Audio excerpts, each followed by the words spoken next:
Alors, on va maintenant répondre à la question qu'est-ce que le stress? C'est-à-dire qu'on va y répondre d'un point de vue un peu plus clinique, un peu plus mécanique, et on va commencer par le langage, le mot lui-même. Donc, si on est au niveau de l'anglicisme, on parle d'épreuve, de pression, de tension. Si on est plus au niveau du latin, on va vraiment être sur la détresse, vraiment quelque chose qui nous tire vers le bas et qui déprime au sens, voilà, qui efface. Ça veut dire aussi qu'il enlève de l'énergie. Ce qu'il faut savoir avant tout, c'est que le stress est un mécanisme d'adaptation, donc d'adaptation permanente et constante, en fait, au mouvement de la vie. C'est-à-dire que naturellement, dans la vie, tous les jours, on vit des micro-processus de stress et donc en face des micro-processus d'adaptation. Et en fait, ça s'équilibre en permanence. Et en fait, comme ça, il y a ce flux de la vie qui coule avec les éléments de la vie et tout le métabolisme du corps humain, de la psyché au plan les plus physiques et physiologiques, qui sait réguler et faire face. Donc, il y a adaptation.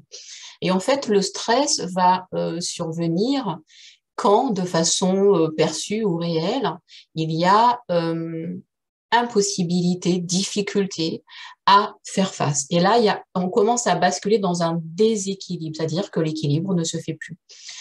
Donc, le stress, il peut être traduit par une émotion qui serait la peur, ou la crainte, ou l'angoisse, ou l'anxiété. On est vraiment sur ce champ-là au niveau émotionnel. Mais on est plus sur des mécanismes, sur des processus. Et en fait, le stress, en fait, ce sont des mécanismes en cascade qui vont se produire pour réguler, tempérer, ou au contraire, pour perdre pied, aller dans des processus de stress qui sont vraiment amplifiés et qui représentent véritablement un danger pour la santé humaine, sur tous les plans, en fait, de la santé humaine. Alors, quand on reprend le mind map qui est là, qu'est-ce que le stress? Il y a déjà un point important à observer. C'est qu'il ne faut pas confondre le stresseur, le stressé et les conséquences. Donc, le stresseur, c'est en fait tous les agents et mécanismes qui vont générer du stress. Donc, ce sont des causes qui peuvent être externes ou internes, mais ce sont tous les stimuli qui font que par l'environnement, par peut-être ta santé, si tu as une maladie, par tes habitudes, par tes croyances, vraiment tout ce qui va être le déclencheur. Là, c'est vraiment, on est sur le déclic qui fait que ça, c'est stressant. Cause interne, externe, ça, c'est les agents stresseurs. Ensuite, on a le stress, et donc bien évidemment, tu comprends évidemment que c'est l'individu, c'est la personne qui vit le stress, qui en fait l'expérience, qui est dans une situation de stress, évidemment, à des degrés plus ou moins différents. Donc, quand on est là, on voit que le stress donc se décline en trois types, on va dire trois niveaux. C'est-à-dire qu'il y a le stress normal, ce que je décrivais tout à l'heure, les situations du quotidien, la vie normale, en fait, la vie quotidienne avec évidemment des fois un peu de compromis, un peu d'adaptation, des fois c'est plus fluide, puis on gère et puis on avance et puis voilà, niveau de stress qui est normal, c'est-à-dire que le stress, il n'est pas à éradiquer, il fait partie de la vie. C'est vraiment quand il devient dans le temps et l'intensité plus important que là, ça devient un problème. Mais attention, on ne dit pas qu'il faut enlever tout stress, parce que enlever le stress, ça serait comme enlever la vie, en fait. Donc là, on parle d'un stress qui est normal. Ensuite, un stress positif, c'est un stress qui est un petit peu plus présent. Par exemple, si tu as un défi, par exemple une situation, un embouteillage, voilà, selon ta nature. Et tu vois que là, déjà, on peut voir que certains vont réagir de façon différente. Et effectivement, ça fait partie des éléments pour mesurer, évaluer le stress, parce que non seulement on n'est pas égaux devant le stress, mais on ne réagit pas tous exactement de la même façon. Donc, ce stress positif, c'est-à-dire qu'il t'est favorable. Il va te donner un regain d'énergie, un regain de confiance ou un regain de motivation pour faire face. Je ne sais pas, c'est le dossier à rendre à telle date, c'est peut-être même des vacances à préparer, voilà, mais c'est un stress qui te pousse à agir et qui produit un résultat dans le sens de ce que tu attends. Et puis, on arrive à ce troisième type de stress, qui est un stress négatif, hein, où là, ça commence à être défavorable, ça te porte préjudice. Il y a des effets vraiment, vraiment néfastes, et tu le vis, et tu le sens, et tu l'expérimentes, et ça commence à engendrer un certain nombre de problématiques dans ta vie. Alors, quand on revient au stressé, sur les deux éléments essentiels de la façon d'être un individu stressé. Aujourd'hui, on parle de conception psychosociale parce que, voilà, évidemment, les analyses autour du stress ont évolué avec les sciences, les neurosciences, avec la vie sociale, la vie urbaine, etc., avec le développement, en fait, de la société. Et aujourd'hui, on a une vision plus holistique du stress et on appelle ça, alors on peut l'appeler la conception biopsychosociale ou la conception psychosociale. Dans tous les cas, ça signifie bien que l'environnement, la psychologie de l'individu sont à prendre en compte de façon globale et générale parce qu'elles sont interdépendantes. Mais il y a un autre élément, c'est-à-dire que je te disais qu'on ne réagit pas tous de la même façon par rapport au stress, c'est-à-dire que, je vais le dire avec un autre exemple, c'est comme par exemple un événement de vie un peu souffrant. Il y a des personnes qui vont, par exemple, si je prends quelque chose d'assez extrême comme un deuil, la perte d'un proche, de quelqu'un, d'un parent, d'un enfant, il y a des personnes qui vont, sur un temps donné, parvenir à être plutôt résilients, c'est-à-dire à rentrer dans une mécanique où ils vont traverser, et des personnes pour lesquelles il va s'installer quelque chose qui ne va pas intégrer la difficulté. C'est-à-dire qu'il y a déjà des choses différentes entre l'événement et la façon d'y réagir et de le traduire, la ressource que nous avons, parce que bien évidemment, il n'y a pas de bonne ou mauvaise façon de faire. Attention, ce n'est pas là un jugement, mais c'est juste pour dire que sur des facteurs objectifs, déjà, il y a des différences majeures. Et il y a ensuite donc des facteurs perçus. Et c'est vraiment très important. C'est un petit peu l'idée de mon exemple, même s'il était un petit peu peut-être dur. C'est qu'en fait, tout le monde ne voyant pas les choses de la même façon, tout le monde n'ayant pas les mêmes ressources, parce que pas la même histoire, parce que pas les mêmes associations faites avec cette histoire personnelle-là, la façon de percevoir un événement peut être un facteur complètement anodin qui ne produit aucun effet, ou au contraire un facteur vraiment qui va complètement faire basculer la personne vers je me sens pas capable, ou réactiver des blessures comme l'abandon, le rejet, la trahison, l'humiliation, le bannissement. Actuellement, c'est des blessures qui sont assez actives dans l'inconscient collectif par rapport à des enjeux de société. Donc voilà, donc c'est important de savoir qu'il y a deux clés de lecture et qu'il faut être tout à fait clair que, par exemple, si je reprends une situation en entreprise ou dans en tout cas un secteur qui relève du professionnel, il y a des individus qui vont très bien vivre, je ne sais pas, une mutation, un changement, une réorganisation institutionnelle, et des personnes pour qui ça va être insupportable. Et c'est vrai que si on relie ces facteurs objectifs et perçus aux besoins humains, on peut déjà voir que les personnes qui ont, je sais pas moi, un besoin de changement, de diversité, ça va pas générer du stress. Mais des personnes qui ont plus un besoin de sécurité, ça va être très inconfortable. Et le stress peut être à la clé, par exemple, de tout changement, en fonction des besoins humains initiaux qui sont là encore propres à chacun.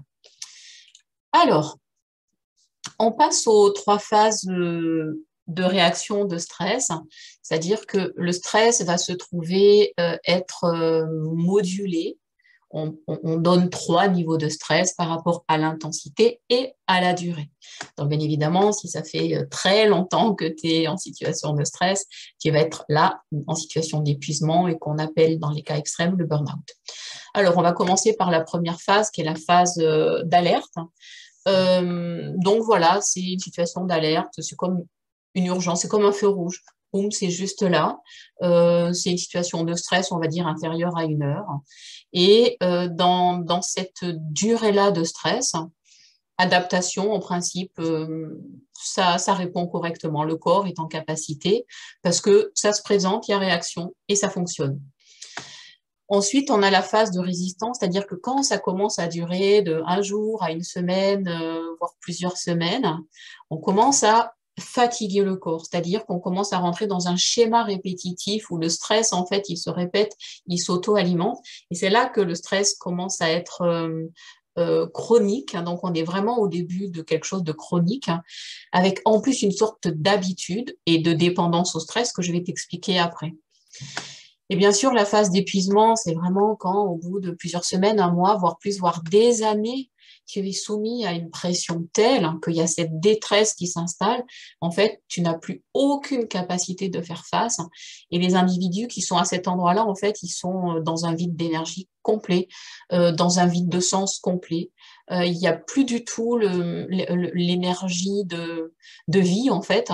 Ils sont un petit peu inhabités, je dirais, parce qu'en fait, ils ont saturé toutes les capacités d'accueil oui, en fait, d'accueil finalement, c'est-à-dire de transformation du corps. Et sauf que c'est tellement saturé que le corps ne peut plus répondre. Il est à saturation. Et donc, cette phase d'épuisement, elle est évidemment le dernier stade, et c'est un stade inquiétant, parce que évidemment, il y a des répercussions sur tous les plans de la vie, et on verra après les conséquences. Alors, c'est important de savoir que les mécanismes du stress créent des dépendances. Alors, je t'ai fait un autre audio qui accompagne une pratique, donc un audio qui est très détaillé pour t'expliquer que tu comprennes bien dans la pratique ce que tu feras. Donc, c'est un audio qui va précéder une pratique que tu auras dans la partie des pratiques. Et je vais quand même t'en dire un mot maintenant.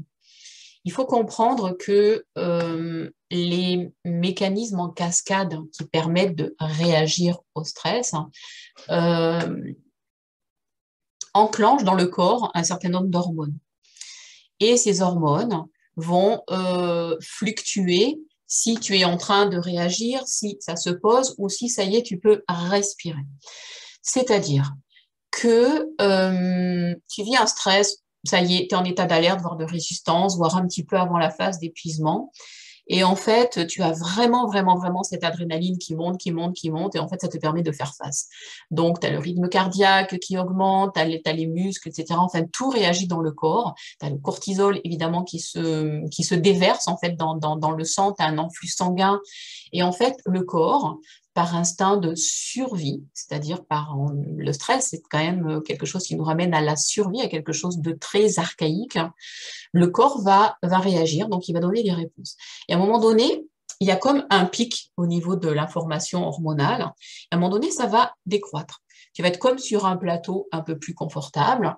Et à ce moment-là, le corps va générer d'autres hormones qui sont en fait les endorphines. Et en fait, ces hormones-là du bien-être qui se déversent en nombre te donnent un sentiment un peu d'euphorie, même un peu pas de toute puissance, mais en tout cas de satisfaction, d'autosatisfaction. Et tu peux être dans un état de bien-être, en tout cas quelque chose où on peut retrouver ça chez les personnes qui font des sports un peu extrêmes avec des dangers réels.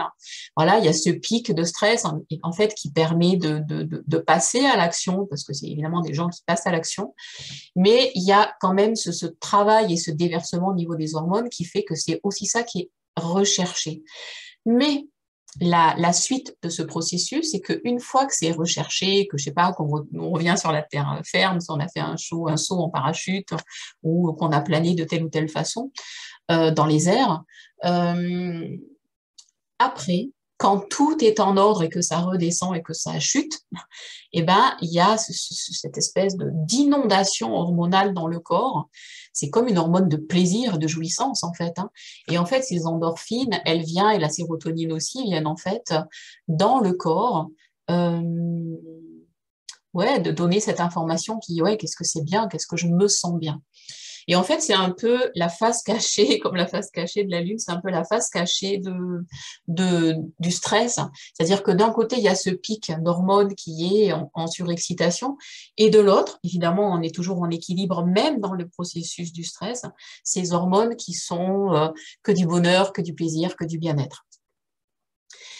Et il est possible que selon, rappelle-toi, les agents de stress, les stresseurs, et ce que le stressé va vivre et ce qui va en résulter en termes de conséquences, il est possible, et même il se vérifie, et même c'est la tendance, et même ce sont les mécanismes qui sont en jeu avec le stress, que donc il y a, de par cette dépendance à soit ces hormones pour faire face à des sports extrêmes ou des jeux extrêmes ou des choses en tension, ou pour faire face à des situations comme des métiers aussi à haut risque, eh ben, on arrive à créer des formes de dépendance à ces stimulants. En fait, ce sont des stimulants. Et les autres hormones, ce sont des euphorisants. Donc, on n'est pas tous dopés aux mêmes hormones, parce que là aussi, la personnalité, les besoins, la structure, l'histoire, etc. Et puis la situation de vie, tout simplement. Mais c'est important de savoir que cette dépendance, euh, elle crée des mécaniques de répétition par rapport au stress. Parce qu'évidemment, si tu recherches tel ou tel sentiment, tu vas forcément avoir envie de répéter la situation qui te permet d'arriver à ce résultat-là. Donc, de fait, tu vas avoir tendance à te retrouver en situation de stress et voire même à les générer. Alors, consciemment, pas toujours, mais inconsciemment, ça sûrement.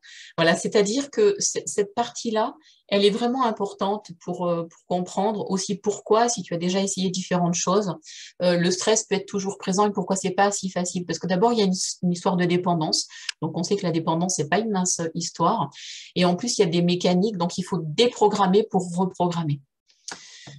Alors, rappelle-toi, donc les trois points importants pour le stress, donc le stresseur, le stressé, et la troisième chose, les conséquences.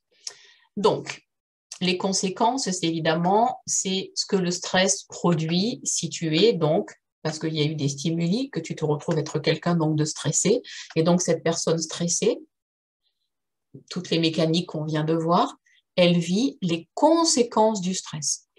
Et donc, de façon évidemment très globale, donc ça se joue au niveau physique, sur les plans physiques, en fait, avec évidemment le corps physique. Mais j'ai mis là le corps mental parce qu'il y a les pensées, il y a voilà, la gestion des mots, des phrases. Donc, il y a vraiment si ton corps n'a pas une bonne énergie, tes pensées seront vraiment impactées. Et quand tes pensées sont impactées, c'est le corps physique qui est impacté. Donc vraiment, cet ensemble-là travaille ensemble. Donc bien sûr, dans cet espace-là, il y a tous les troubles du sommeil, les troubles sexuels, les troubles de concentration, d'attention, de mémoire, le système immunitaire qui chute. Il peut y avoir évidemment des accidents, ça peut être l'objet d'accidents du travail ou d'accidents de la route ou domestiques. Le mental, c'est toutes les pensées aussi de dévalorisation. Euh, c'est vrai qu'on parle peu souvent, enfin on relie peu souvent, pardon, la question de la confiance en soi et du stress. Mais c'est vrai que si tu es stressé, tu vas perdre confiance en toi.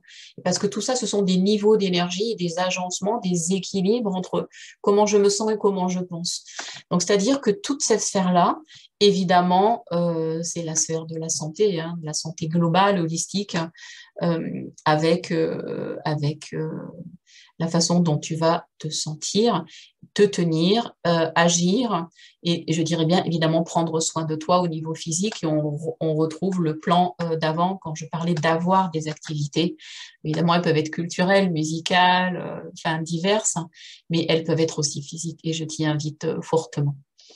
Alors, il y a des conséquences relationnelles, bien évidemment. Et là, j'ai mis là les conséquences émotionnelles.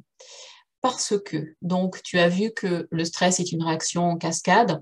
Les émotions associées sont peur, angoisse, anxiété, voilà, les troubles un peu de la personnalité sur le champ un peu voilà, de malaise, de mal-être, hein, avec des questionnements aussi existentiels, parce que quand ça ne fonctionne pas dans sa vie, on la re-questionne. Et la plupart du temps, c'est les mécaniques, évidemment, qui se vérifient. Donc, au niveau émotionnel, les conséquences, c'est que tu peux passer de la peur à l'anxiété, de l'anxiété à l'angoisse, de l'angoisse à la dépréciation, de la dépréciation à la dépression, de la dépression au suicide. Voilà, c'est pas des mécaniques obligatoires, évidemment et heureusement, mais ce sont des mécaniques qui existent et qu'on retrouve dans le stress.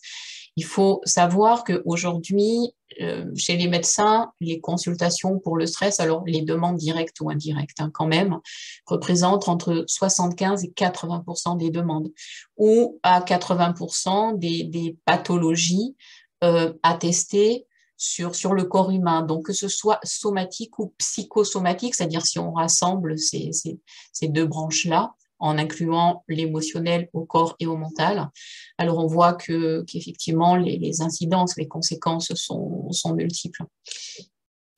Donc, bien sûr, dans cette sphère-là, tu as les relations personnelles, interpersonnelles, familiales, professionnelles, de voisinage, sur les réseaux sociaux aussi, pourquoi pas. En tout cas, tout ce qui fait lien pour toi, ou dans ta façon, en tout cas, d'être en relation, quelles que soient les sphères, et avec les émotions qui vont émerger selon que tu sois plus ou moins stressé, c'est-à-dire en phase d'alerte, de résistance et ou d'épuisement. Donc, les conséquences professionnelles, peut-être que tu le vis, j'espère que non, mais en tout cas, ça se vérifie beaucoup, beaucoup sur le champ du travail, le stress.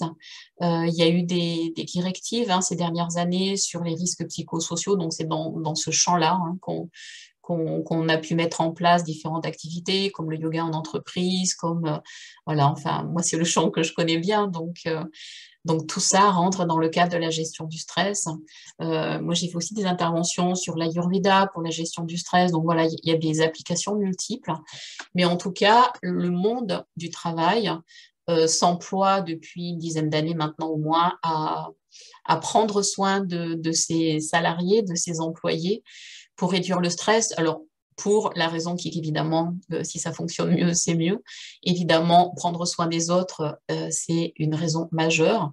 Mais bien évidemment, il y a une raison d'efficacité, parce que si tu es stressé au niveau professionnel et que tu n'arrives pas à faire tes tâches, à faire ton travail, bien évidemment, tu seras moins efficace, moins productif. Il peut y avoir des erreurs faites en entreprise et effectivement, le coût financier et le coût humain peuvent être conséquents. Et si on relie l'ensemble de ces causes, qui sont toutes valables, c'est-à-dire que le monde de l'entreprise, il est là aussi pour donner des emplois. Évidemment, pour que cet ensemble perdure, il est aussi important de mesurer les conséquences du stress au niveau professionnel. Et enfin, dernière sphère d'activité au niveau des conséquences, le domaine social. Donc social au sens tes relations, mais ta vie humaine, c'est-à-dire tu es un humain sur Terre et donc tu as une vie, peut-être que tu sors, peut-être que tu vas au cinéma, peut-être que tu es engagé, je sais pas, politiquement ou dans des réseaux d'entraide ou dans des associations ou peut-être simplement avec ta famille. Mais en fait là, c'est toutes les interactions qui sont pas ta famille et qui ne sont pas le professionnel, mais qui ne sont pas non plus ta relation avec toi-même. Donc, dans le champ du social, donc il y a toutes ces interrelations. C'est-à-dire que si tu as du stress euh, dans une autre des sphères de ta vie, il y a des chances qu'au final, la sphère du social ne soit plus investie et que donc tu reviennes à un état d'isolement, enfin d'auto-isolement, et qui n'est pas toujours évidemment productif, enfin qui n'est pas toujours très bon à vivre. Voilà, donc là, on était sur qu'est-ce que le stress, j'en ai donné les éléments clés, et je vais donc m'arrêter là pour cette partie-là, et on va aller dans un autre élément qui va être la gestion du stress, donc je te retrouve dans la vidéo suivante.